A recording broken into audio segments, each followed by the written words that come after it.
Sejam bem-vindos a mais um episódio do TiraCast. Primeiramente, eu queria apresentar aqui o nosso participante de hoje, que nós chamamos aqui para comentar um pouco sobre o tema de hoje.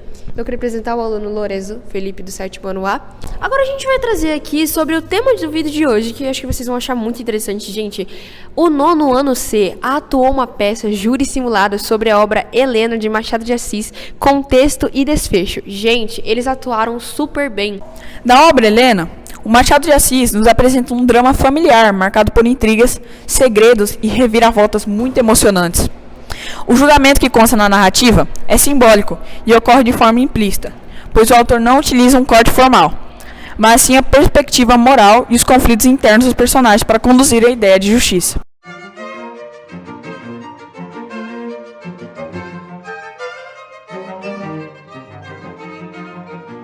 Nós vamos ver aqui várias coisas aqui importantes para simular realmente uma audiência.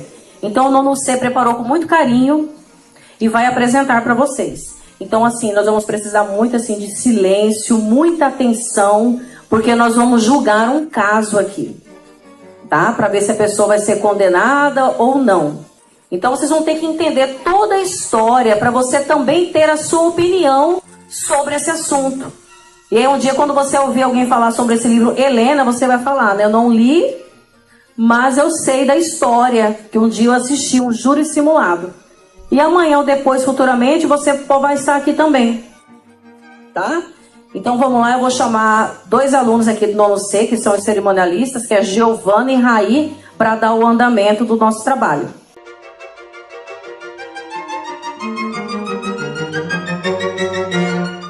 Simulado com a orientação da professora Patrícia Mello, de português.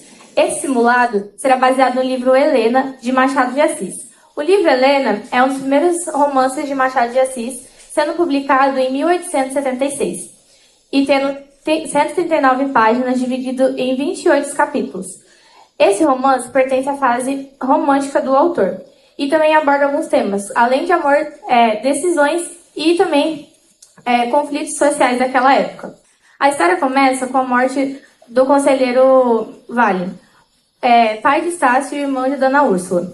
Em seu testamento, ele anuncia uma filha natural, chamada Helena, e também ordena que ela vá morar com o seu filho e com sua irmã. Nisso, traz muitos sentimentos e emoções de surpresa. Com o tempo, Helena, com a sua afeição, bondade e carisma, vai conquistando o coração dos seus parentes. Na época, os jovens tinham 2 funções: casar e ter um cargo público. Estácio já tinha uma noiva pretendente, mas ele não gostava muito dela, até porque ele já estava totalmente perdido e apaixonado por Helena.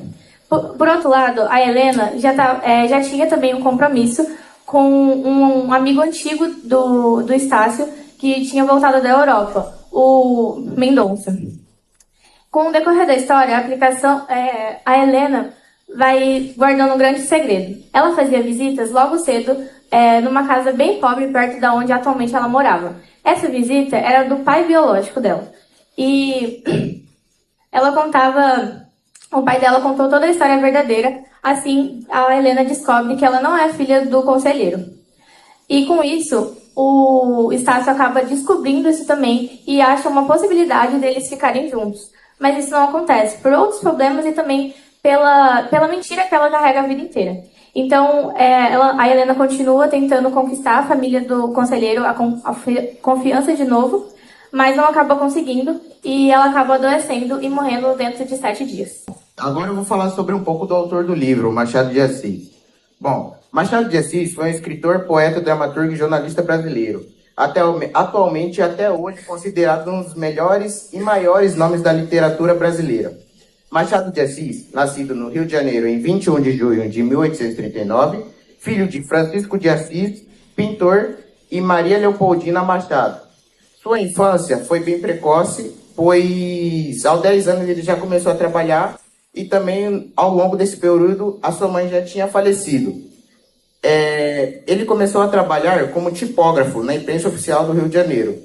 Assim, Machado de Assis iniciou sua carreira literária escrevendo poesias e contos para jornais e revistas. Seu primeiro livro, Crisálidas, de 1864, foi um sucesso. E como ele percebeu que estava dando certo nessa vida de autor sobre livros, ele começou a escrever mais e mais. Machado de Assis tinha um estilo influenciado pelo realismo, romantismo e pelo teatro de Shakespeare. Seu estilo era caracterizado por 4 coisas: ironia e sarcasmo, análise psicológica e profunda, crítica social e uso da linguagem complexa e sofisticada.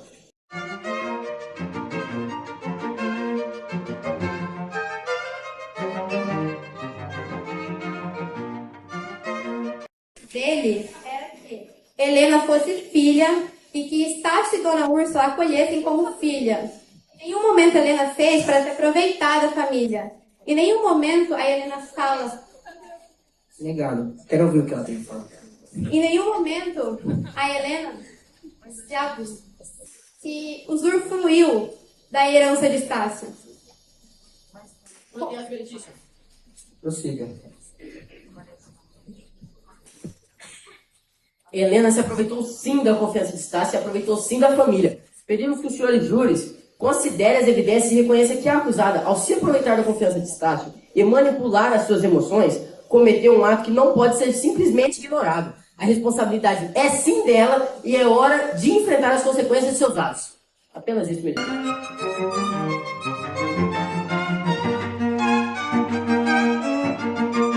Helena, após a morte do pai e da mãe dela, senhor promotor, se ao seu pai de criação que sempre te criou e sua mãe falecesse, você acha como estaria o seu estado psicológico? Helena tinha sim um transtorno mental. Juiz, o senhor me dá permissão para pegar as evidências? Permitido.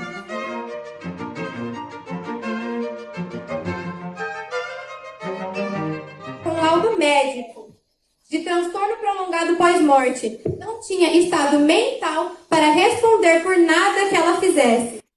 Sendo assim, a família que devia acolher, sendo que no momento que a Dona Úrsula mais precisou, ela estava lá para cuidar dela, foi lá e mesmo assim não ligou para os sentimentos dela e por nada que ela estava sentindo.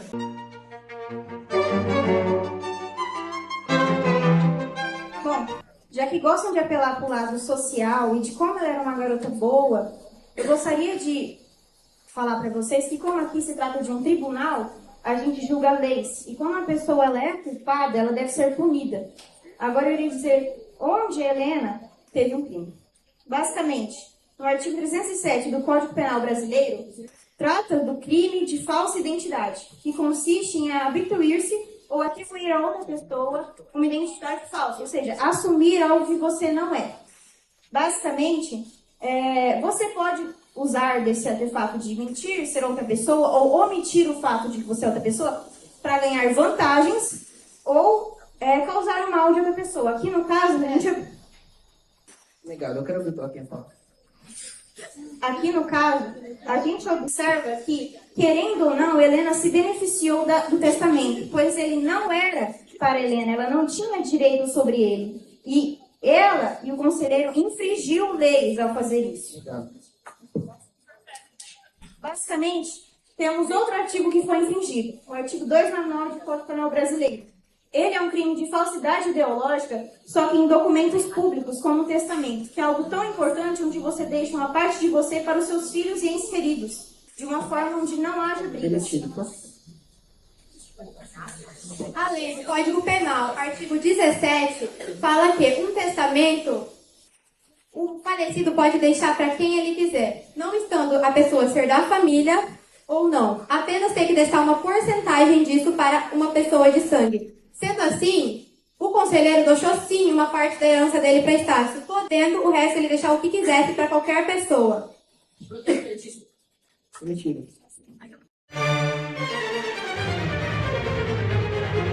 O livro está aqui, ó. Fala do testamento do conselheiro Vale. Deixo a minha filha Helena, com quem tive pouco tempo de convivência, a maior parte da minha fortuna, confiando em seu caráter e em seu futuro. E a Estácio, meu legítimo filho, o que for justo e digno, pois o que é de direito já se encontra na memória. Ou seja, ele deixa tudo que é dele, tudo que ele tem de bom e do melhor para Helena. E lá no testamento dele, com licença, lá no testamento dele, ele deixa assim, que Helena é filha dele, fora do casamento, e é para Dona Úrsula e o filho dele, filho dele Estácio, aceite em sua casa e dê a Helena o que dão a Estácio. E na verdade, Helena, em hora alguma, ela decidiu falar a verdade. Em hora alguma, Helena decidiu falar: não, eu não aguento mais essa pressão psicológica, eu preciso contar que não sou filha biológica do conselheiro. Mas não, enquanto ela mente, enquanto ela continua negando, dizendo que é sim filha dele, ela mente não só para o judicial, não só para o advogado que estava no caso do testamento, e assim a toda a população. Só isso, meu Edith.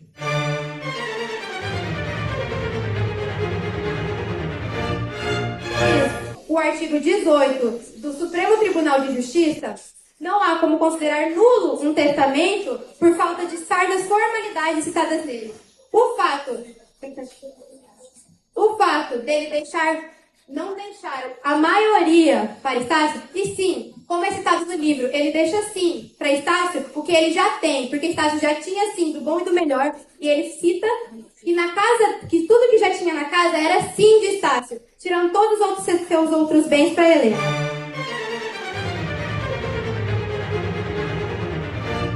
Terminando o artigo 299, que eu consegui não terminar, ele basicamente, ele também está dentro desse artigo, onde você cria obrigações com alguma pessoa. Quando Helena omitiu a verdade, não revelando a família, porque ela poderia muito bem ter revelado que tudo aquilo, ela simplesmente não tinha consciência, segundo os advogados, que alegaram que ela não sabia que o nome dela estava no testamento até o momento onde ela chegou a casa e descobriu de tudo. Ela poderia muito bem ter falado a verdade. Eu tenho certeza que Estácio, que sempre esteve do lado dela no início, não teria maltratado ela. Apesar de Dona Úrsula, no começo, não tê-la recebido da melhor forma, o Estácio sempre esteve de braços abertos para Helena. E como todos sabem, quando criaram a obrigação, infringiram mais uma vez a Lei 299. Vou começar agora com o impacto de Helena para com a família. Quando ela entrou na família do conselheiro, ela causou um tumulto. Como eu já disse, a doutora Úrsula não aceitava que Helena tivesse... Na verdade, que Helena tivesse parte da família dela, porque ela não tinha conhecimento de que o irmão dela teve um filho fora do casamento. E isso causou um grande tumulto na família deles. Na cena onde a família do conselheiro e senhora Úrsula e senhor Estácio foram obrigados perante o testamento, documento, que é uma suma importância, a acolher um estranho e cuidar do mesmo como família. Que foi o que aconteceu.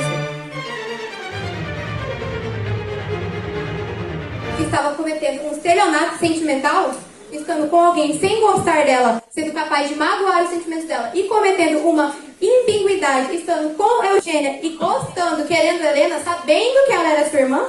Eu gostaria de chamar o Dr. Camargo para testemunhar.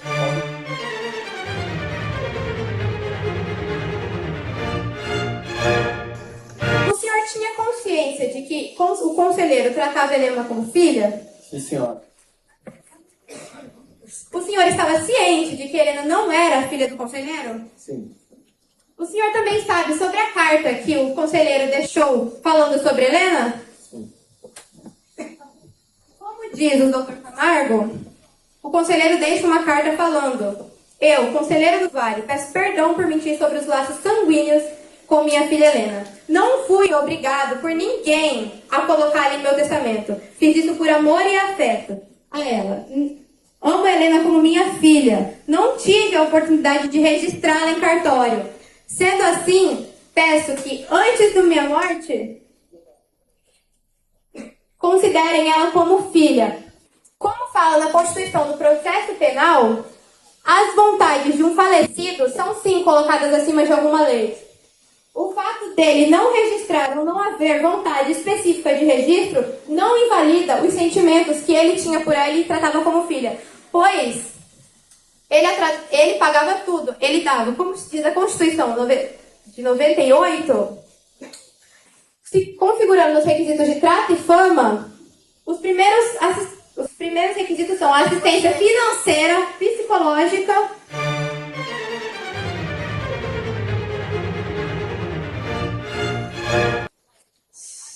Aqui no Brasil não é assim que funciona, não. Os sentimentos eles não valoram. Aqui a gente se trata de lei. Aqui a gente apresenta leis. Os sentimentos não ligam aos sentimentos. Os sentimentos não tá nem aí. Aqui no Brasil, eles apresentam as leis e digam, tá errado e está certo. Os sentimentos, por que vocês fizeram esses argumentos? Os sentimentos não estão no papel.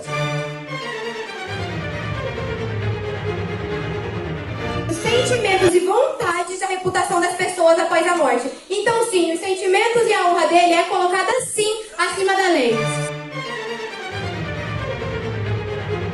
Precisamos entender que os sentimentos de uma pessoa morta é importante, pois é os desejos que ela teve após a vida dela aqui na Terra, que ela não pôde concluir de alguma forma.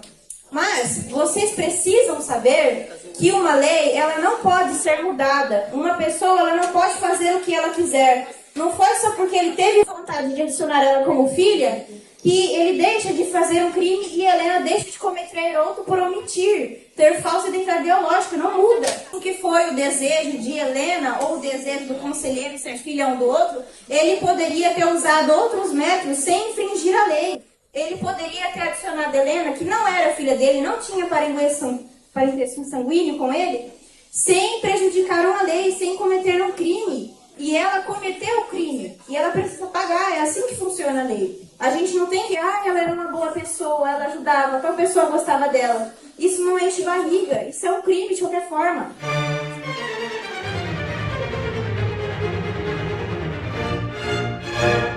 Agora vamos fazer uma pausa para tomar as devidas decisões e eu peço aos júris que me acompanhem.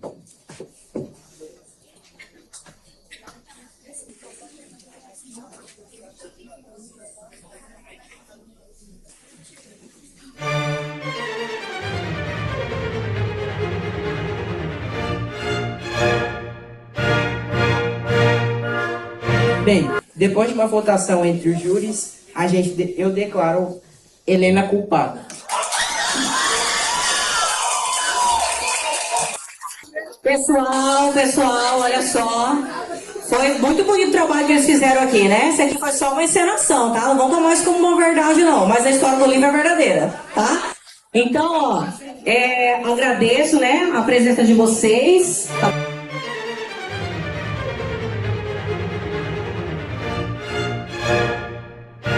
Agora eu tenho uma pergunta pra você. O que você achou do final do teatro?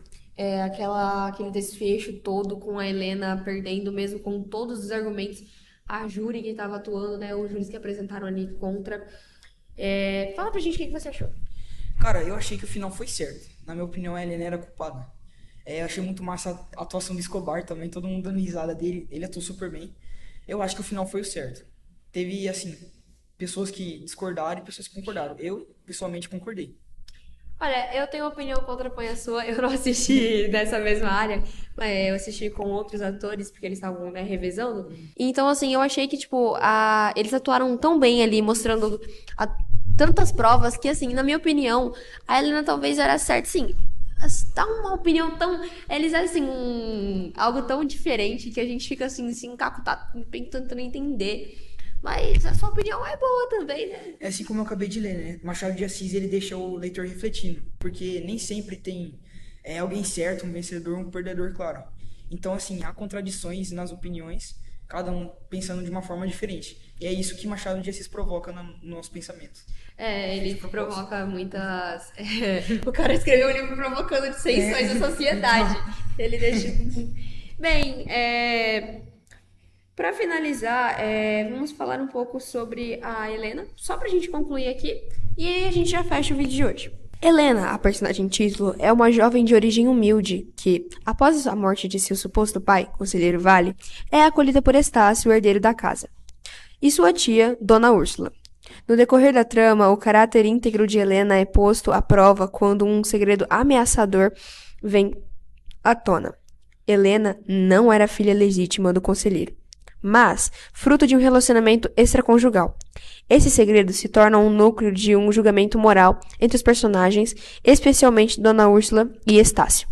Bom, já que a gente contou pra vocês aqui tantas coisas sobre esse teatro que retrata a obra Helena, a gente pode indicar, né? Então, Que tal vocês lerem o livro de Helena?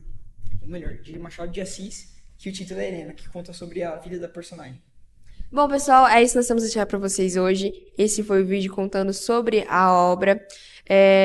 Obrigado por assistirem esse podcast do TiraCast, da Escola Estadual Polícia Militar Tiradentes, juntamente com o nosso diretor, Coronel Zacarias Conceição Vitalino.